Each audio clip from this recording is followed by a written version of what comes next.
And one of those times you're going to be in a booth. And one of those times you're going to be able to. At the end of the day, I would say it's good to at least do it to get that experience. And you learn a lot about yourself and your art by talking to people. You get a lot of the nerves out the way. You learn to like if somebody comes to me at the booth right now and asks me anything about say any of our series, I can like boom boom boom boom boom boom because I've said it like so many times.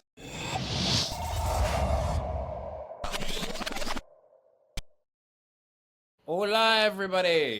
Welcome to Saturday FM Making Manga Podcast. In this network, there will be more actually, so stay tuned for more podcasts dropping. I am White Manga, the creator, writer, and illustrator of Apple Black, also co-founder of Saturday M, and I'll let this fine gentleman, Jay, introduce themselves.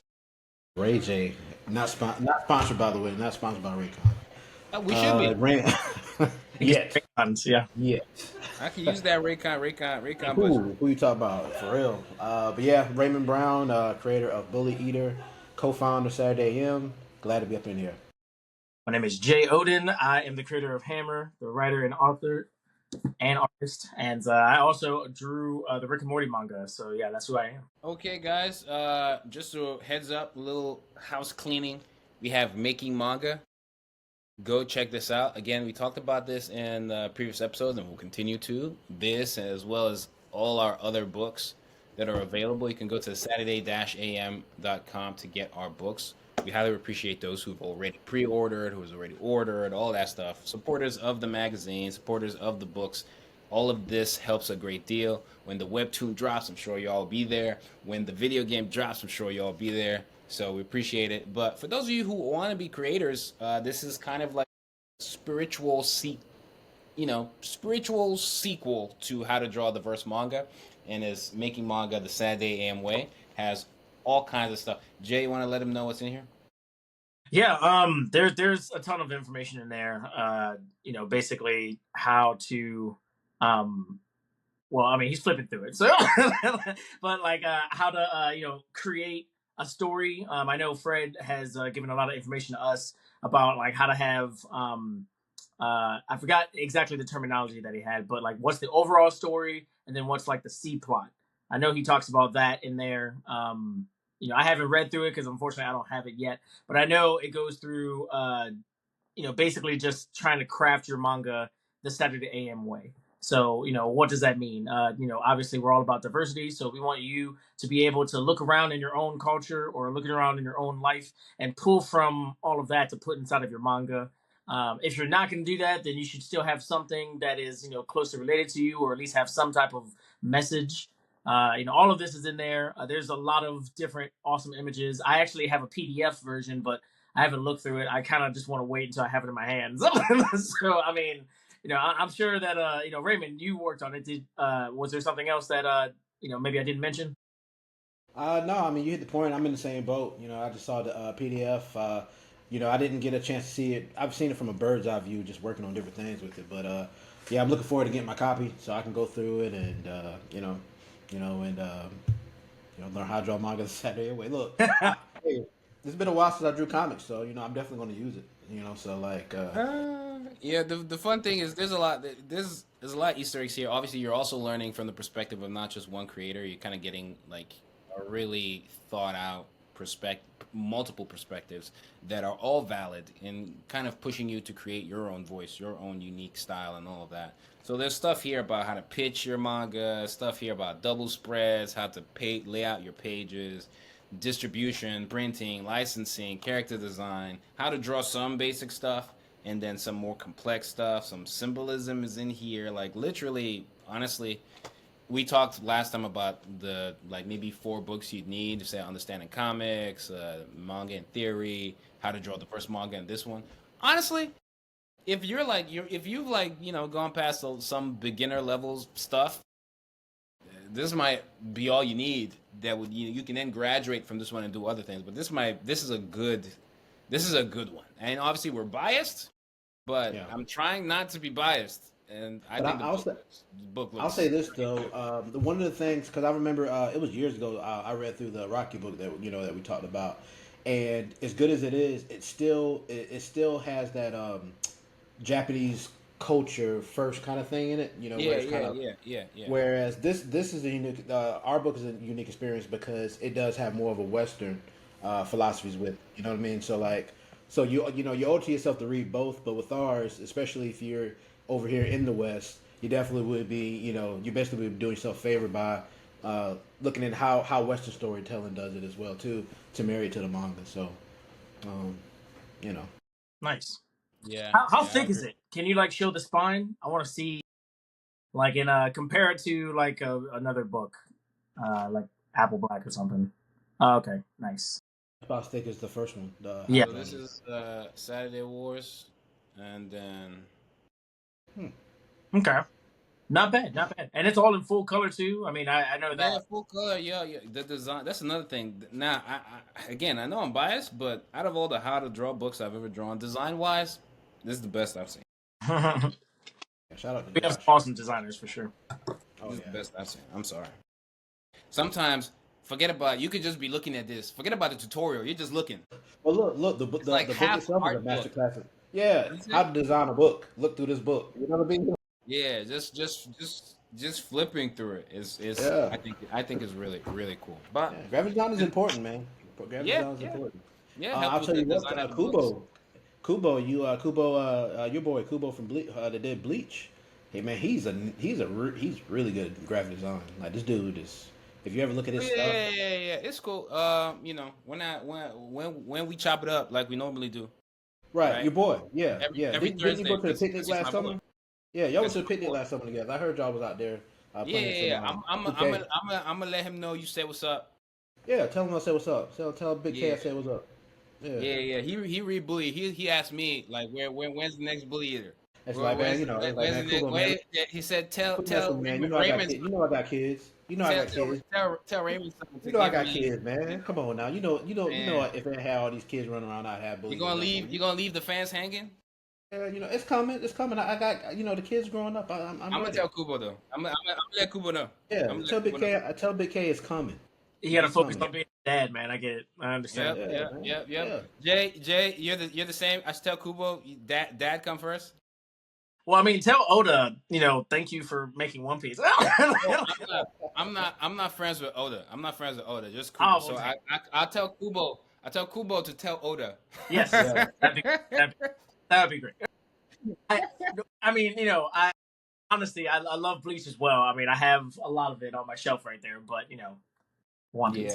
Yeah, you're the One Piece man. You're the One Piece man. Okay. All right, I gotta ask this. It's kind of spicy, but I gotta ask it. All right, y'all seen the have y'all seen like the dedication that all the Japanese artists been doing for Kenshin, Rurouni Kenshin? I think I saw And some then of that. So everybody did this really nice piece. You know how they do. The Naruto author, all of them did something. And then you get the Araki, and Araki drew the most basic Kenshin. It's like he drew it with his left hand. If he's right-handed, like he drew it with his left hand. Just to spite him, because from what I understand, he's not a big fan. And I thought it was hilarious. It was like, I'm gonna look at this image. you gotta look it up. You gotta look it up, bro. If you know Araki, you know how he get down. Hey, Yeah, you see it? I see it. It's You know how just he get down. That's about him. it's just his head. It's just his head and the sword. Like Yo. That's hilarious. Oh Nah. wow. what had happened was, because I'm cool with Araki too, right? What had happened was he was busy. You know what I'm saying? Okay, Manga Theory 2 ain't gonna write itself. that's So true. imagine That's all the editors calling you like, "Hey man, Rurouni Kenshin coming out. Can you do us a quick doodle real quick?" And it's like, "Nah, you mean I should do a doodle? Okay, I do a doodle. I'll do a doodle. Yes. I do a doodle real quick." He was doing a two-handed There's a thing. comparison to his image of Naruto versus his image of Rurouni Kenshin on Google. It's like night and day. Well, the Naruto image is like a work of art, literally. It's like like Picasso or some crap. I think But I the think Kenshin is like, sometimes whoa. the creators because they have enough pull and trust from the audience, they can get away with a lot of stuff, man. That's they true. can get away with a lot of stuff. Like I've seen some stuff where, and it's not even me. It's like what some of the fans will say about maybe Hunter pages and stuff like that, where it's like, yeah, just give us a story, bro. We don't care. We don't care. It could be stick figures. That's fine. Just give us a story. Webtoon a lot of times does the same thing. You see a lot of Webtoon where it's like it has to come out quickly, and you can just tell that this was done very very quickly. And no, I won't say nobody cares, but in the grand scheme of things, nobody cares. Everybody's like, yo, give me the story, give me the story. You know what I mean? And I think that's I how. feel like it's part of the journey too, you know, because like I don't know, I feel like fans are in there with you when you because I remember back when we first got started, we were doing every 2 weeks, and Yeah. I mean I wouldn't want nobody to go back and look at Saturday number 1 through 5. You know what I mean? Like, and just skip over the bully part, go straight to Apple Black or something. But like, but we No, were like no, pumping those actually, things it's not out. bad.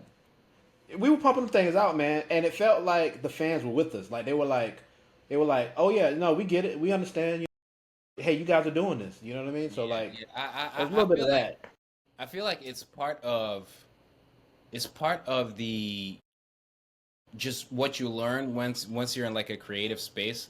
And I think it's the same with film, is the same with comics, is the same with all that kind of stuff, where video games, it doesn't matter, where you kind of just make what you can with the time you have. Like the time you're given is also a deciding factor.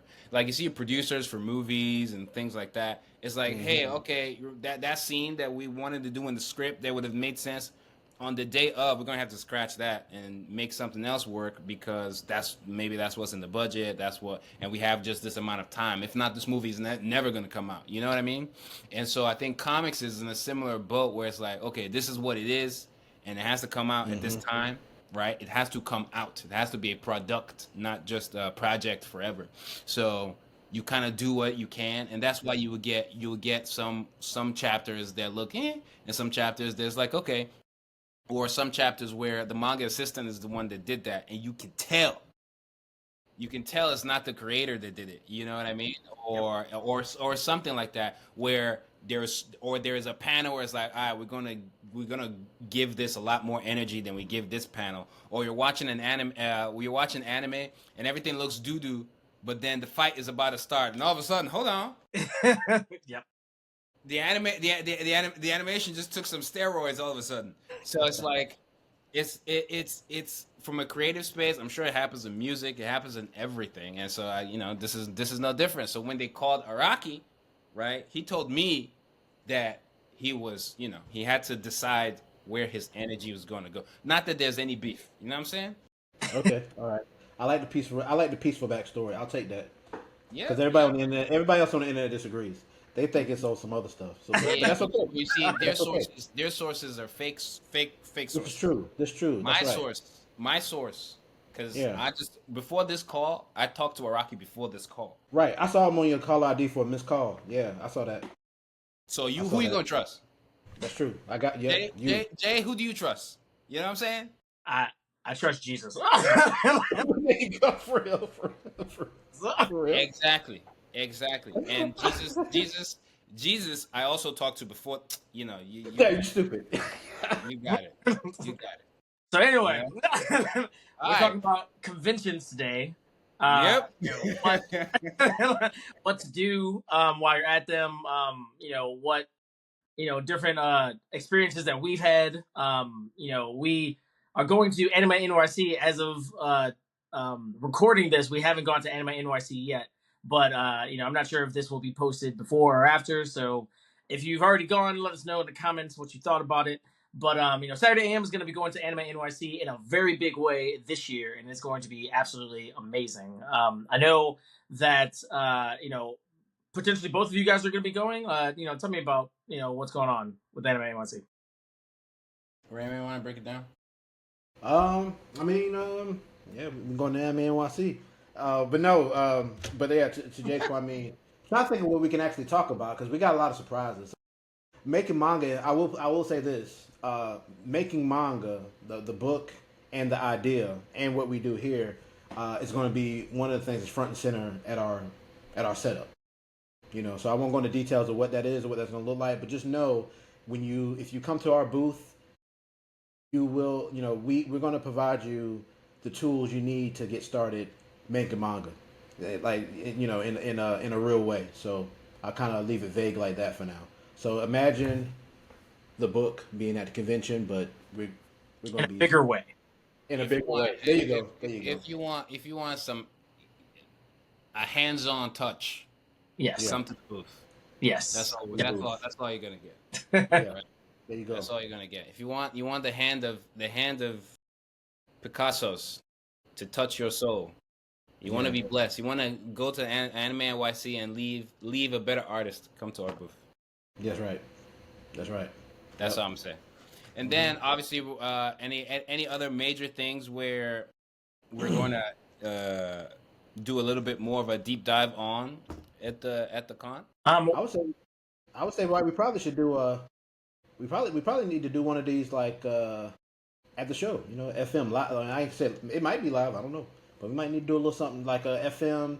You know, maybe I know Jay won't be able to be there, but he'll be there in spirit, and we can sub him out for, you know, Fred, or I believe Morgan's going to be there. Yeah, Morgan. Austin's going to be there. So you know. Yeah, we could. So the cool thing is, again, we're going to kind of all of us connect. That's always a cool element of when we have to do these conventions, because if you guys don't know, we're not all in North Carolina. We're kind of all over the map, all over the world. Global manga, as we say. But the con is going to be big. We're going to touch on things with making manga. We're going to reveal some stuff about the game. We're going to reveal some stuff about Webtoon. We're going to have our books there. So make sure you support. We'll have some exclusive things there at the con as well. Some posters that are exclusive, some just new stuff they're exclusive. But it should be a fun ride. Anything you guys, my question is, I don't know, from my experience, I think you guys are more experienced actually when it comes to cons and conventions. What would you say are, you know, the do's and don'ts from your perspective when it comes to cons, so we can leave our people here with some juice moving forward in their artistic journeys? So, you know, Raymond had a way different experience than I did. You know, he actually, you know, he'll talk about his, but his experience was completely different than mine. I was very poor. I had no money. So what I did was just... I'm not seeing the difference here. I'm not seeing the difference. Yeah. You see, Raymond used to be rich. Raymond is a bajillionaire, low key. Well, he'll talk about his experience. I didn't do what he did though. I didn't have any money to do a booth or, you know, sell anything or anything like that. So I just went with a portfolio. I walked around and I, you know, talked to different companies. I got a few books that were signed. I asked them questions like, how did you get in the industry? You know, I was very respectful. The best thing that happened to me and the convention that I went to, it was the San Diego Comic-Con. It was 2014. It was the year that Guardians of the Galaxy was coming out. And it was awesome because like all of the actors of Ant-Man were actually on the stage, like right in front of me. And I was like, man, Paul Rudd is like, he looks so young. I was like, this is amazing. He was literally like, I don't know, 10 feet away from me. It was really cool. It was pretty awesome. That booth, like the Marvel booth, was huge, and like they had this gigantic red carpet, and anybody that wasn't on the red carpet was being pushed by like the security guards, and you know, I was going back and forth, like trying to pay attention to what they were saying on stage, but like also trying to like see if I could get in with an editor review or something like that. So I was going to, you know, one person, and they said, yeah, just go over there and talk to them. So I went to that person. They, you know, sent me somewhere else. And long story short, I was able to give my portfolio to somebody. It was like in printed forms, like 15, 20 pages.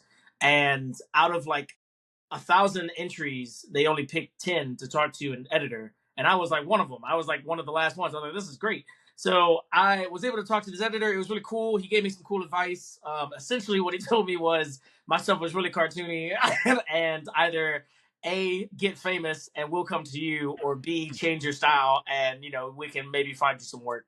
So I said, all right, well, I don't really want to change, you know, so I'm just going to try to see if I can ride this out. So, you know, 10 years later, here I am. But I mean, it was really fun. It was really awesome.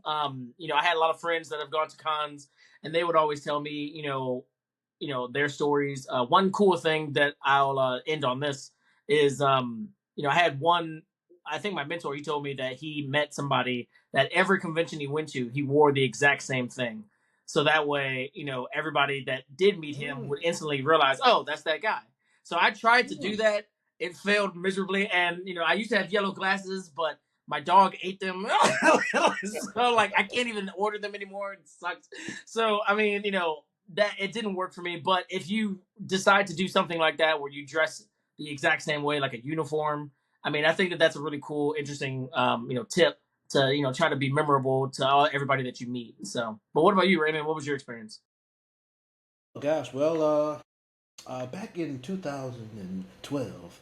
Now, It was not I far. remember I went to my first convention. It was AnimeNYC in Raleigh, North Carolina, and me and my buddy we just went as fans, and it blew our mind. And I remember going there, and Artist Alley just completely just destroyed me mentally because like I didn't know such a thing. I didn't know anything about cons prior to going to them. The panels were cool, but the Artist Alley was where it's at. So I'm like, I basically was walking up to people like, so you're normal, just like me, or you have right? So it inspired me to want to go ahead and to do my own because I saw artists there and I was kind of I mean of course I'm looking at like the worst guys there and like yeah I'm at least as good as that dude, I'm at least as good as that dude or whatever. So I did my first one and the following year and it was pretty bad. It was pretty bad. Yeah, my buddy, we went half in on the table. He made little perler beads. I don't know if you ever seen them where they're like beads, but they're like ironed together to make like a picture of Mario or whatever. Yeah. Uh, so he did that and made a killing. I mean, this dude made like almost like $2,000 or $3,000 on his own. And with me, I think I made like $200 because all I had was like black and white stuff. But I Mm. will say I learned a lot from that particular that first one because what ended up happening was I took all my learnings, took them to my second one, and then that's where I made a killing. And then the ones after that, I started doing progressively better. I guess kind of my advice for it is it's just you really just got to do it. I mean, honestly, because there's so many lessons you can do all the research you want now. You can watch YouTube videos, but once you actually do it for yourself, you'll know what you need to do, and and the experience that you get from it just really builds your confidence. Because I tell you one thing, leaving these conventions, these people, hey, the fans that have you feeling like you're famous, they'll have you feeling like you're a rock star. Because they show you so much love at these conventions. They're like, oh my God, your art is amazing. Can I get a picture with you? Can you draw this? Can you draw that? So by the time you're done, I mean, you're feeling like, you're feeling like White's boy Rocky. You know what I mean? Like you just like, you want somebody to drive you home. You don't drive yourself home. You get somebody to get you in the car to drive you home. So, Yeah. That's what happened. Like, first time I met a Rocky, he was like, "Yo, can I get a photo real quick?" And I was like, but yeah, you're right. Yep. "But Why do I picture Rocky not you having gotta a be, you having gotta a be driver? generous. You gotta be generous. You know what I'm saying?" I just picture But Rocky not driving himself. I literally see him getting in the car, somebody drive like Ashton Hall or whatever that guy is. oh I yeah, picture Rocky being like him, just like just he has roll an up in a Alfred. in a nice car and yeah, and Yeah. you know. But I my thing with cons, I have a for us, especially going to be at Anime NYC. I see that there's a lot of value in it. There's a lot of traffic there. It's a great way to get your stuff out there. It's a great way to get your eyeballs out there. It's professionals in the industry like top Marvel, DC. Everybody goes to cons. Everybody does cons. But the way I think of cons, though, I always view them as like they're not the end goal, right? They're not like how will I put it? I don't know. It depends on how you're set up, actually. So I take that back. It depends on you and how you want to do things. Because I know some people who, they make a killing and they go to cons, cons, cons. They're traveling all over the place, traveling, doing, Hmm. you know what I mean? If we're pushing the whole thing of unique voice, unique style, there are some cases where you might be able to carve something for yourself where you don't always have to do it. You don't always have to do it, right? But I do think it's kind of like a necessary, like even if you don't want to do it, at some point in your life in this professional space, you're going to a con somehow, Yeah. right? Yeah. And one of those times you're going to be in a booth. And one of those times you're going to be able to. At the end of the day, I would say it's good to at least do it to get that experience Hmm. and you learn a lot about yourself and your art by talking to people. You get a lot of the nerves out the way. You learn to like if somebody comes to me at the booth right now and asks me anything about say any of our series, I can like boom boom boom boom boom boom because I've said it like so many times, and so I know what to say. Now even it's like perfecting a craft because I can say something. I know that didn't really work. Then we'll try a different one next time, and then I'll see it works, and it's like okay, I know how to I know basically how to talk to people about your stuff, and it actually allows you learn about you yourself a little better. It's kind of like teaching and doing tutorials. Sometimes because you're afraid of, if you're a good person, you're afraid, but generally you don't want to teach the wrong thing. And so as a result, you want to make sure you know the right thing. And then by trying to make sure you know the right thing in order to teach, you're also learning in the process. And so that experience is all kind of tied together with cons and knowing what to do. Like Raymond's example, you maybe trial and error. It doesn't work the first time. And then the next time it does. There are people I've seen who make tens of thousands of dollars at cons. Now, that's not everybody, but you can make like, 6,000, 5,000, a couple more thousand and after like profit. You know what I mean? Yeah. So just don't blow it on art books like I did. What? Just don't blow it on art books like I did one year. One year I made a bunch of money and bought a bunch of art books like an idiot. And it's like, but art books from people? No, this is back when I was doing it by myself, and like I made like I don't know. I think I made like $600, and I dropped like probably like $300 on crap. Wait, so it's like you made $600 at the con, and then you spent half of it on art books from other people. That's exactly what happened. That's exactly what happened. The do's and don'ts of Raymond Brown. Do you still have those books, Raymond? Yeah, I still got them. Yeah, I still remember that I bought the Persona art book. I bought the Gurren Lagann art book. I mean, there was some stuff in there that like I couldn't get anywhere else because back then, Amazon wasn't as strong as it was now. We can get pretty much anything. So like, yeah. So okay. Do I regret my decision? Not today. I don't. Just don't be like. Well, you could be like that. You don't. Do you regret it? No, I don't actually. Okay, so you know what I mean. Yeah, he doesn't actually regret it. Yeah. So spend your money how you want to spend your money. We're here to talk about getting the money in the first place. Then you can do it. Get in the bag. So I'll say another thing too about conventions too is that I think it gives you, in the world we live in, the internet or digital world or whatever, like you really get to see. And this is a controversial statement I'm about to say, but like most people are really nice. Most people are really really nice. Because because the problem with sometimes Instagram and all the different social media, sometimes you're like. You have the trolls pop in and, hating on you about different things. And, man, I'm telling you, when you go to these conventions and, like, you set up a booth, your nerves are just there. You're so nervous. You're doing this. But, God, people are so freaking nice, dude. Like, they'll just come up to you and just, like, tell you how great you are and, like, ask you to draw a commission. And, like, it's a really great experience. You really kind of get to see people for who they are. Like I said, I remember we had a convention where we had a troll. I think we talked about this in one of the other videos. We had one of our big haters come and in person, met us, talked to us, and he apologized for all the crap he was saying online. You know what I mean? It's something totally different when you're actually sitting there with people and putting your artwork in front of real. I'm not saying real people, but people that that's not hiding behind the screen. They're there and there to have a good time. He didn't stand on business. They never stand on business. Yeah, I think it was I think Fred said this yesterday if I'm not mistaken, but there's that one quote from Mike Tyson saying, people behind a keyboard are like really brave until they get into person. I forgot exactly what the quote was, but essentially what he's saying, keyboard warriors are, a lot nicer in person because they can't hide behind the screen. If the apology is sincere, then I don't really care that much. I agree. It's really fine. But like you said, what would you say are like the top things people who are going to be doing cons should do, like to make sure they do, like do's and don'ts? Clearly, we know not to do what you did with the black and whites and just do that. What else? True. What else are things like that you've learned over the years that are definite, and maybe not just from your experience, but what you've seen, that people should definitely do, and probably things that we would apply when we're at Anime NYC. It's a little different for us because we're not just going like artist in the artist alley. Mm-hmm. We're contributing in major ways. Yeah, we're sponsoring. We're part of the sponsors for the American Manga Awards. That's right. And for Anime NYC, this is actually where we tell that famous story of where we met JR.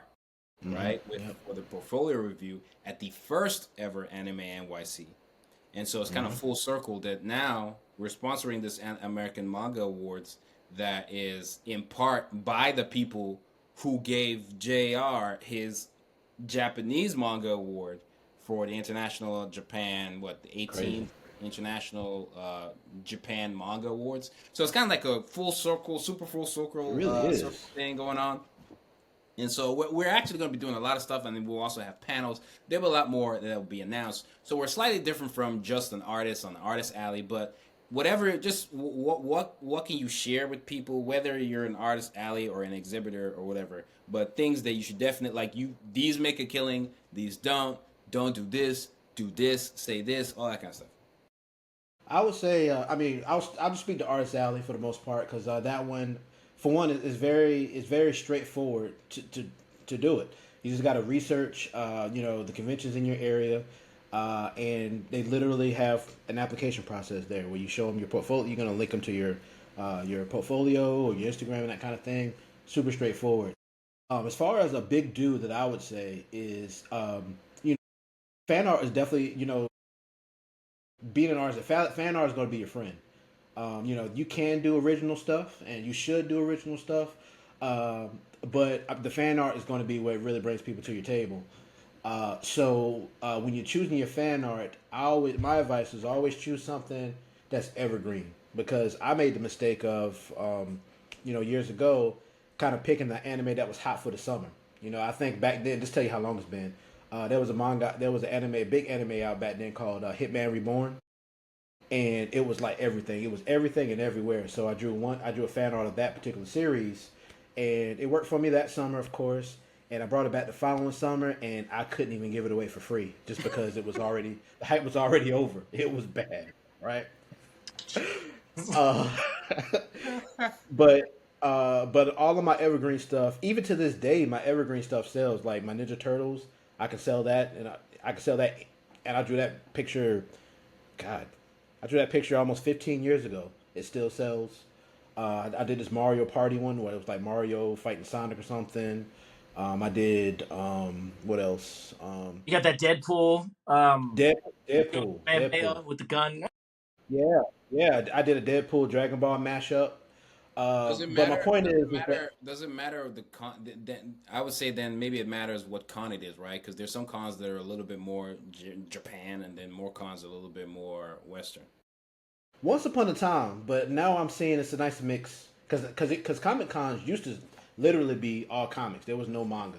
There hardly at all. Now, I mean, you guys seen it. You guys have done some shows in Raleigh with Ultimate Comics. Shout out to them, by the way. Awesome partner to work with.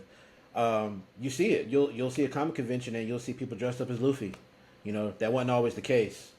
I think it's a lot more of a mix now. It's not a lot more of a blend. But there's just certain IP that transcends manga, comics, or whatever. Deadpool, like I said, Deadpool's one of them. Deadpool works everywhere. You can't go wrong with Deadpool. I mean, One Piece is like what?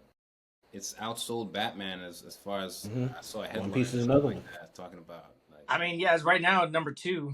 I think probably by the end of it all, it'll probably be, Superman. Because, I mean, Superman has been going on since, like, the 30s. Mm-hmm. And, One Piece is since the 90s, and it already beat out the other two that have been going on since the 30s and the 50s. So, I mean, Yeah. And did y'all hear what's it called, for Superman, at least that issue of Superman, that first Action comic, whatever issue, is going to be public domain. Public domain. In a year. So essentially, you guys can people can kind of play with it much more than now. The funny thing is, everybody still kind of plays with it anyways. Like most people are not gonna, unless you're doing something that, like, you can't go make a movie and put it out there. You know what I mean? But to a degree, people, even with fan art, right? There's an argument to be made about fan art and certain rights and this, or you see those people making merch that's based off of fan art when they don't have the license and yada yada yada yada yada. It can get dicey. So it's really just because sometimes those companies are just kind of letting you have it, right? Maybe it's they could see it maybe as promo for them. It's actually maybe more work to come at you or something like that. But I know officially Superman, that issue, public domain. I'll be curious to see what people do with that, like what that actually could mean. Like, it's easy to just say what it means. Like, people can kind of play with it now a little bit. But I heard it's just that issue. It's not like Superman as a whole. But that's how old these things are, man. Yeah. Mickey Mouse is the same boat. Mickey Mouse went the original, the Steamboat version. Of Mickey Mouse, that went public domain last year or the year before. Yeah. So I guess evergreen stuff. I hear that there's some evergreen anime stuff. Like One Piece is always going to be One Piece, and always the big Dragon three Ball. are always going to. The big three are always going to big three. Dragon Ball is always going to Dragon Ball. I guess those are there. Are there certain kind of prints? I've been hearing like maybe the smaller prints are the way to go versus like the bigger ones. Yeah, I don't know. We'll see in New York because I always did the big prints. Yeah, we've not done Anime NYC since the first Anime NYC, so this will also be a learning experience. I guess cons are also a good way to kind of see where everybody's at, see what everybody's doing, see what's hot, see what's not. Generally speaking, especially if I'm not there in a professional capacity, like all the cons that I've been to, ever, I did not I had to be there, right? Yeah, it wasn't like you going as a fan or anything. Yeah, I was. It's never been like going as a fan, but you have those little pockets within whatever you're doing, whether it's a panel or maybe you have something to do with. Maybe you do have a booth, but you have something to do where you have some free time outside of the booth, where maybe you can walk around. For me, and maybe this is just me, I walk around a couple times and I'm good. I've seen it all. I've seen it before. I do not need to see it again. Like, there's nothing surprises me unless there's like something really new. Like I have to be like a super, super, super fan of this one particular thing. And then even then I would walk the floor, I'll go to that thing, get whatever I need to get from it, and I'm done. It's a good place if you're with a lot of friends that also have a lot of interest, because that's what makes it kind of feel like an amusement park, like where you're just going, this place. But like if you're alone, I totally agree with you. Just one lap, you're like, oh, that was really cool. Maybe you buy something. Maybe you get a photo snack. just to show I was there.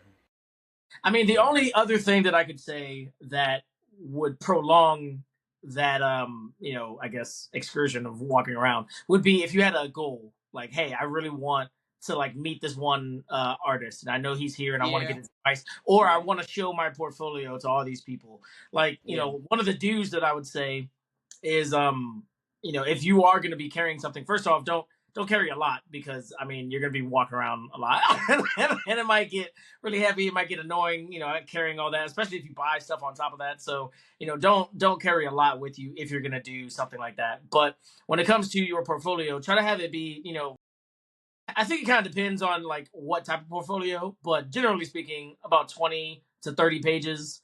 Maybe have some comic book pages, sequential art. If you're trying to show your, art drawing comic book skills, maybe have some pinups, a mixture of stuff, but don't have a lot. And maybe have like a few printouts that you can like, give to people. Like I know this one guy I talked to, he actually printed out like a small floppy, and it was actually the guy that drew Luther Strode. He also drew what is it, Tradmore? Yeah, Tradmore, yeah. But he also drew this other one, Firehead. I forgot his name. It's like, what I'm talking about? Ghost Rider. Ghost Rider, yeah, there you go. He's drawn a lot of stuff. But I remember when he first like started, he had a floppy of like this. I had it a long time ago. I forgot where it was. I'm not sure if I still have it somewhere. But it was like this one guy that was basically like fighting, I think, all the Norse mythology gods or something. There was this one guy that was like just in a t-shirt. But because of that, like he got a job, working with Luther Strode. Like he impressed whoever he, passed it out to. And they came back to him and said, hey, let's work. They sent him a message on DeviantArt. This was a long time ago. And one thing led to another, and here he is. So I mean, definitely trying to think about stuff like that. If you are going to be doing something with a booth, I would have like maybe something like that could be like a free download. Maybe you get an email list going. You can have like, hey, this is the QR code. All you have to do is just type in your email, and then that way at least you can, try to have an email list going, so that way you can send them more stuff in the future. Like, just trying to think of inventive ways like that. I think that would be really cool. But in terms of don'ts, I would say, definitely don't be. There's one time I embarrassed myself. I was talking to this one artist I really liked. I mean, I embarrassed myself a lot, but but like this one guy, I really liked his art, and I only knew of like one or two books that he worked on, but like I knew he did a lot, and I had seen a lot of his work, but I couldn't remember all of his work. I only remembered like I think X-Men. So like I had geeked out because I was trying to think about like what else he did, and nothing could come up, and I was trying to ask him a specific question on like how he got started and stuff. So try to like keep your temper like even keel. I think that would be a really good tip to have. So Yeah. I'll say another don't is don't go by yourself. Don't you dare try to do a table by yourself. Get anybody to help you, because you're constantly talking to people or drawing or doing something, and you need somebody to help you out with the money changing and getting the print, stuff like that. I mean, I did it one year by myself, and it was a nightmare. It was hard. Yeah, It was really hard. you definitely want to make sure you have change. Yeah. Make sure you have change. A lot of stuff is digital now, but every once in a while, somebody will come with you. You know what I mean? And so you want to make sure you're prepared for all of that. There are certain things that sell. You print, and then you have some people that buy. I never buy buttons and stuff like that, but people do. Mm-hmm. People do. Yeah. You know what I mean? And don't sleep on commissions. Don't sleep on commissions. That second year I went, I made a ton of money in commissions. And it was fun. It really was. I would say if you're going to do commissions, though, you definitely want to get the money up front for sure. Get your money up front, and then give them a time of when you can have it done by, and just let them know to come back. If they give it to you at 11 in the morning or whatever, just let them know you'll have it done by 3 and come back by. But you got to pay first. And also overcharge. Like make that money. Oh gosh, especially if you don't want to draw it. For commissions, that's like especially if you don't want to draw it. I made that. I had one guy. It sucks. don't. One guy, he came to me. He wanted me. It's an anime convention, and this dude wanted me to draw the cast of God, what do you call that show? Man, I'm losing it now. The Community. Remember that comedy show used to come on NBC? He wanted me to draw the cast of Community, and we're at an anime convention.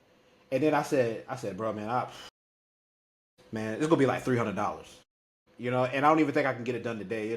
I have to get it to you tomorrow. I think he's gonna walk away. He's like, great, pay me $300. I'm like, and I was up working on that stupid thing all night long, all night long. I knew nothing about the show. I knew nothing about the characters. Yeah. I don't think you couldn't YouTube it back then. So I was just like. So I would say I would say with stuff like that, with commissions, you can actually put some guidelines on it where it's like you're only doing these kinds of commissions. Hey, meow. You're only doing certain kinds of commissions. If not, you can get some wild stuff. So it's like I remember last year. At New York Comic Con, I was there in the booth for the Sandstorm, like the guys from Abu Dhabi, and then there's a guy there, Paolo, great artist, Italian guy. We'll talk about something else.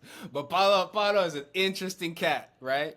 And he was doing, like, I saw him do like commissions, right? He was even asking me why I wasn't doing commissions. I was like, nah, I'm not doing commissions. But I think each commission was like, if I remember correctly, 500, right? And it's just one. It was detailed.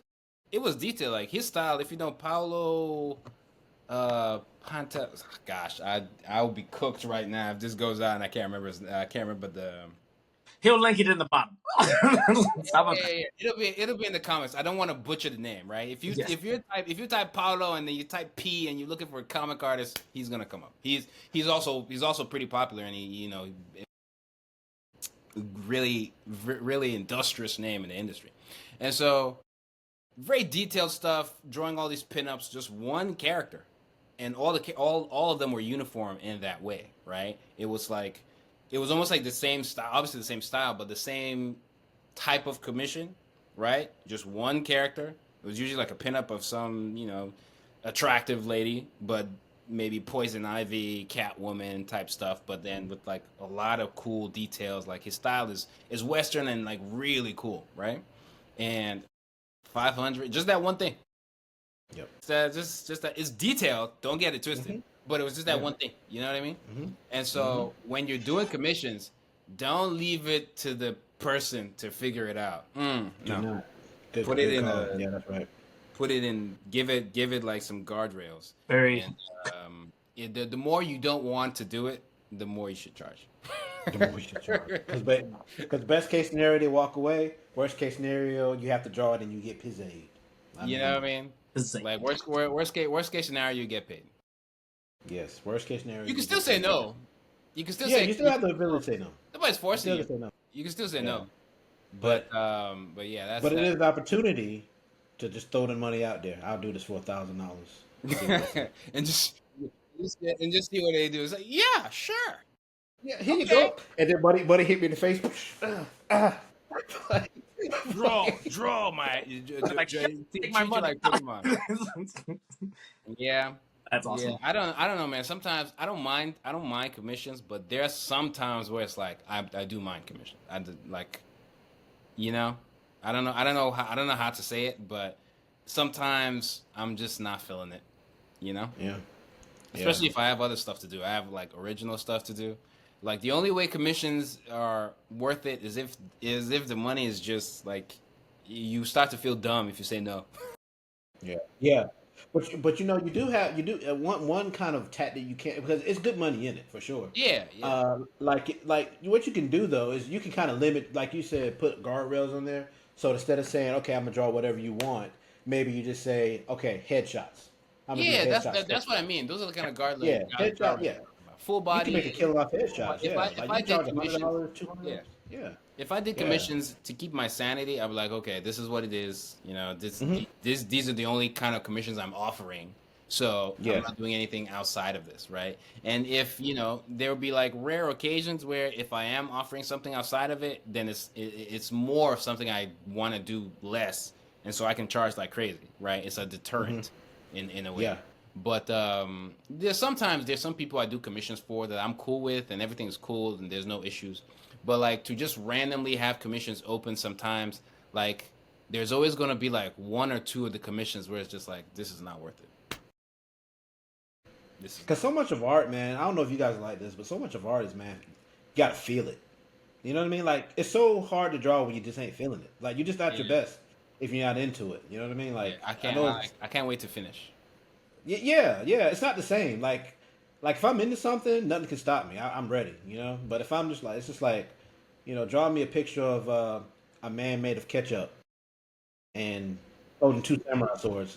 Yeah. I'm like, and here's $2,000 to do it. Okay, I'll do it. Yes. 2,000.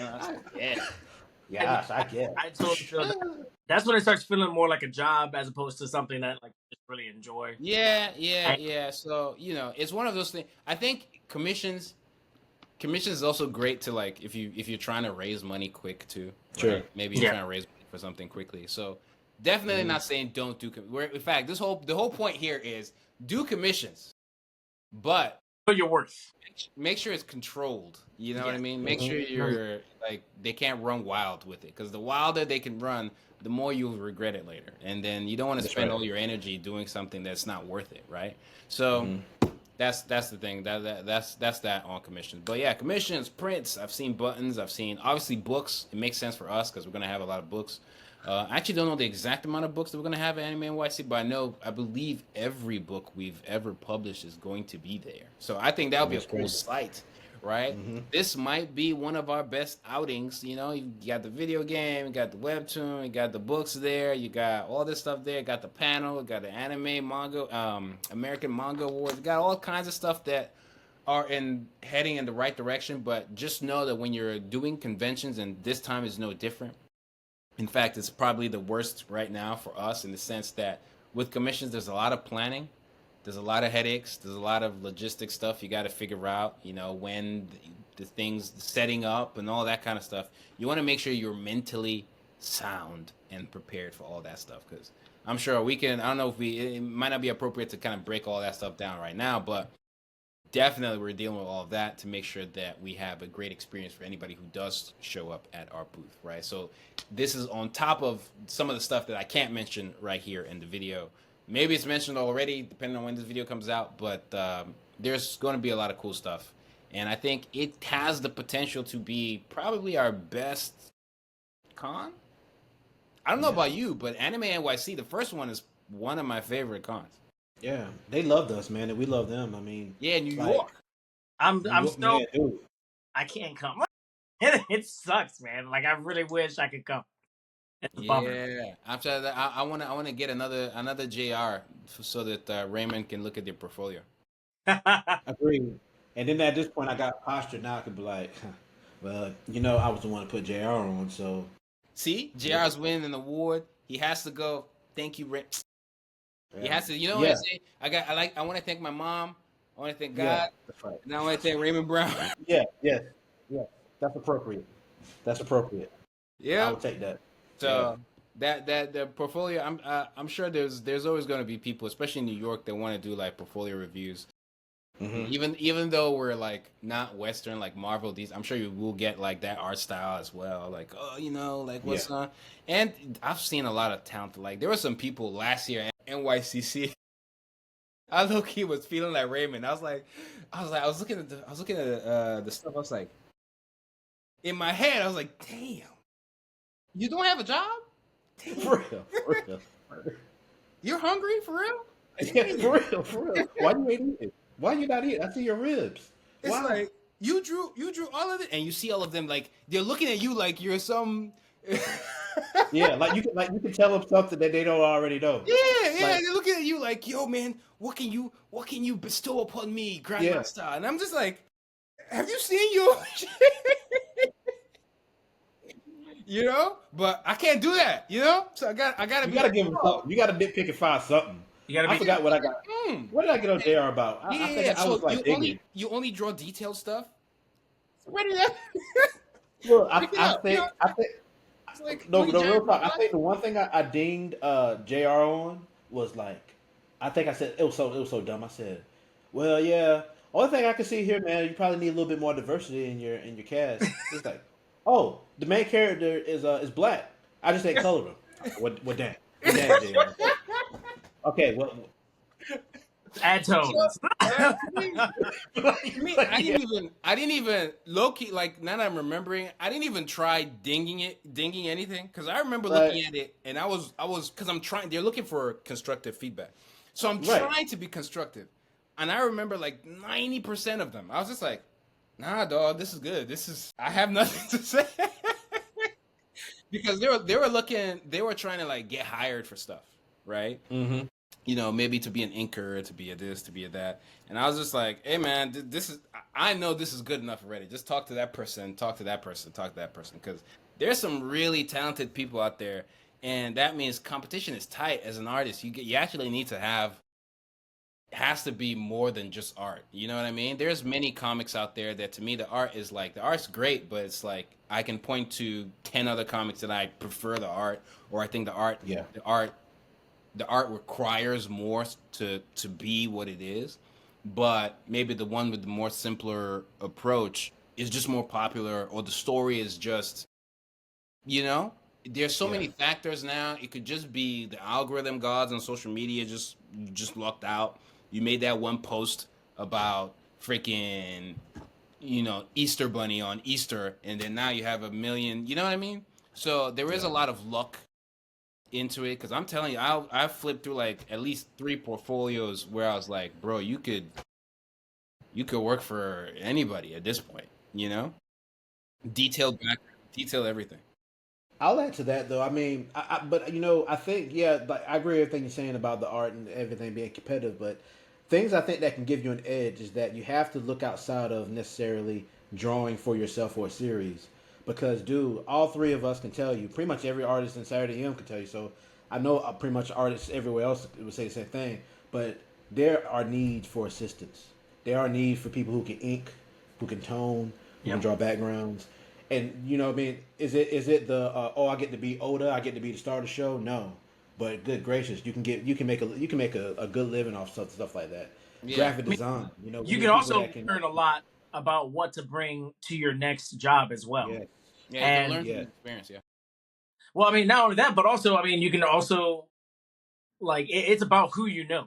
So, I mean, if you can get enough people under your belt that like can vouch for you, yeah, that guy's a hard worker. Yeah, that guy's easy to work with.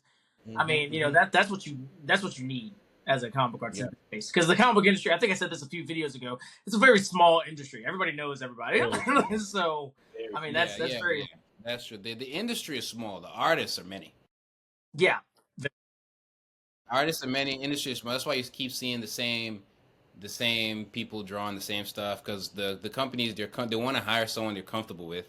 If they get a new person, is a little bit of a risk. Like there have been cases where okay, the art's great, but maybe the person is too slow, or the art's great, or they're a pain. The art's great. So for some of those people, right, I'm going based off of just the art they're showing me, but maybe they're not eating and they're hungry because there are other issues. You know what I mean? Yeah. And so there's there's so many factors to consider. But what I was just saying with the competition is just, I mean, that's just New York. You know what I mean? Then there's the internet. Then there's other countries. Then you go to the Philippines. You go to Thailand. You go to Japan. You go to. Do you know how many like indie? We talk about indie comics here and there. You know the indie comic space in Japan. It's like, and then France, and then so the competition is tight. So you kind of have to find a way to stand out. And cons are no different. Your booth, the way your booth is set up. I've seen people with like really unique, colorful, eye-catching. Those are other things that you need to consider as well. So, you know, if you're gonna go to a con, it's at least a month of. I think you need more, but like a month of prep of like how everything's gonna go down, and then you be there 2-3 days, and then you're done. But that's about right. Yep. And start sourcing out all your stuff. You know, all the things you're gonna need. You're gonna need your paper. You're gonna need pens. You're gonna need tape. You're gonna need trash bags. You're gonna need food. I mean, it's just the list is endless. Food. We won't get into this video. Yeah. Oh yeah. You gotta have food, man, because you can't go nowhere. You basically, like, unless you got somebody to cover you, you're stuck at that booth. You ain't going nowhere. And then even then, you gotta go to the restroom as well at some point. So definitely have somebody with you, because you gotta take care of yourself that way too. Yeah, the food at cons is also kind of meh. Yeah, it's ridiculously expensive. There was one convention that had really good, I think it was cinnamon almonds, and it was like, I still remember the smell. It made everything smell delicious. It was in Portland, Oregon, when we went to Wizard World. Oh man. It was so tasty. Lucky you, because that was the only good thing though. Yeah, every time I go to a con, the food is just like, you have to get out of there to eat proper, right? And then the food that's there is mid, and then it's not like it's bad, it's mid, but then it's hella expensive. It's kind of like buying food at a cinema, the theater, or something like that. It's like, it's ridiculous. At an amusement park. Yeah, it's kind of like So there's a lot to consider, and you know, but you can't make a killing, and even if it doesn't work out, the more cons you go to, you kind of build on it, and you kind of get better and better and better each time. So you're not gonna nail it the first time, unless you're super lucky. And even if you do nail it the first time, you're probably gonna do better the next time, right? Or thereabout. So that's our take on cons. But at the end of the day, part of doing a con is promotion, and that's why we're letting you guys know that we will be at Anime NYC. So if you're in New York, or you're already on your way making it to the show, make sure you stop by to the booth.